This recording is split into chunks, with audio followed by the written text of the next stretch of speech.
In Movies and Money, a cash infusion is coming into theaters as the bad boys ride high. Erik, Childress, founder of the Movie Madness podcast, is on the scene for us. Hello to you. People are talking about the box office dollars for this one, Erik.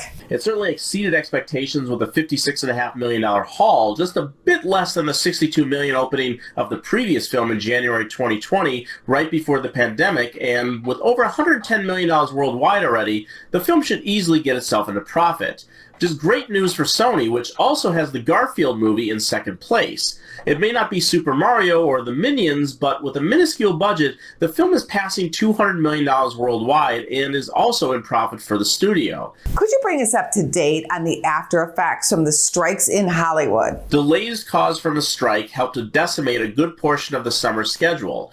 Not only are we not seeing the immediate effects of Deadpool and Wolverine, which was supposed to open on May 3rd, but going forward, we were supposed to have the next Mission Impossible film, the third Venom movie, which was pushed back to October, a new Captain America movie, as well as Mufasa, the Lion King from Disney. Now that's $1 billion right there. And without them, we are headed very conservatively to a floor of about $2.5 billion a summer, well below the standard of $4 billion that we just got back to last summer. And that's not just because people are waiting out the movies for streaming, but they have less big choices for them to plan on seeing. One of those big choices arrives in theaters this weekend. Here's a look at Inside Out 2. Out with the old, in with the new.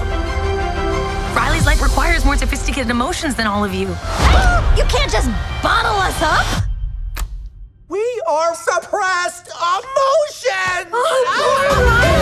Let Operation New Riley begin.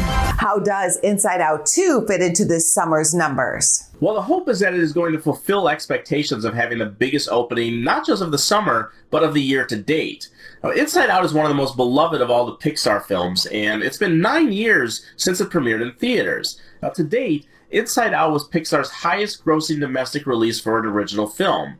There are certainly going to be varying definitions of what ultimately constitutes success for this film, but first and foremost, us moviegoers just want it to be good, and from what I'm hearing, they should be very happy. Audiences are likely to flock to see that one. You have a bunch of recommendations to fill up the weekend for people who want to go to the big screen or small screen. I do, Angie, and one of them is in limited releases called Ghostlight, a wonderful drama from the filmmaking team behind the terrific St. Francis, Alex Thompson and Kelly O'Sullivan, about a family struggling through a personal tragedy whose father begins to find solace by getting involved in a local community theater presentation of Romeo and Juliet, despite never acting before. It's a funny and emotional journey that won the Audience Award at our Chicago Critics Film Festival last month. Also on Netflix, a really solid animated film called Ultraman Rising, based on the long-running Japanese television series, reinvented for the modern era as a baseball player who is secretly the giant superhero put in the role of guardian to the child kaiju of one of the creatures he defeated. Beautiful animation and an exciting, touching story for all ages. Finally, on Hulu, there is Brats, which is Andrew McCarthy's documentary exploring the origin of the 1980s Brat Pack phenomenon and how that label has haunted him and affected the young actors who are branded a part of it. I was not fully prepared for just how much I would enjoy this film, which is far less a nostalgia piece for a bygone era, but one of deep, universal conversations with folks like Emilio Estevez, Demi Moore, Ali Sheedy, Rob Lowe, Leah Thompson, and so many more. Anyone who grew up with those films and now of a certain age themselves, I believe will really appreciate McCarthy's approach, and I highly recommend checking it out. I'm looking forward to that one, Erik. Thank you. Thank you, Angie. Go to businessfirstam.com for where to see our show on TV.